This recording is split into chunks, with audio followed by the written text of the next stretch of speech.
حضرت سیدنا علی المرتضیٰ رضی اللہ تعالیٰ عنہ کا جنازہ مبارکہ وہ آپ کے صاحبزادے سیدنا حسن مجتبیٰ رضی اللہ تعالیٰ عنہ نے پڑھایا ہے۔ اس پر ساری امت کو اتفاق ہے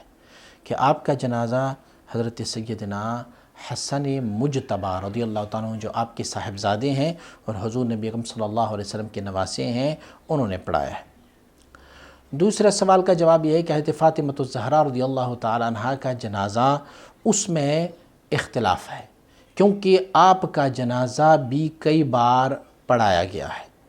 تو جو قوی قول ہے وہ یہ ہے کہ آپ کا جنازہ سیدنا ابوبکر صدیق رضی اللہ تعالیٰ عنہ نے پڑھایا ہے۔ ایک روایت میں حضرت عباس رضی اللہ تعالیٰ عنہ کا تذکرہ بھی ہے کہ حضرت عباس رضی اللہ تعالیٰ عنہ نے آپ کا جنازہ پڑھایا، لیکن قوی اور مفتابہی قول یہ ہے کہ آپ کا جنازہ سیدنا ابوبکر صدیق رضی اللہ تعالیٰ عنہ نے پڑھایا ہے۔ اچھا، فقہاء نے پھر ان دونوں کے درمیان تطبیق کی ہے کہ دو روایات مختلف آئے ہیں کہ حضرت عباس رضی اللہ تعالیٰ عنہ نے یا حضرت زید رضی اللہ تعالیٰ عنہ نے آپ کا جنازہ پڑھایا ہے، یا پھر حضرت سیدنا صدیق اکبر رضی اللہ تعالیٰ عنہ نے۔ تو تطبیق یہ فرمائی ہے کہ چونکہ فاطمۃ الزہرا رضی اللہ تعالیٰ عنہ کا جنازہ کئی بار پڑھایا گیا،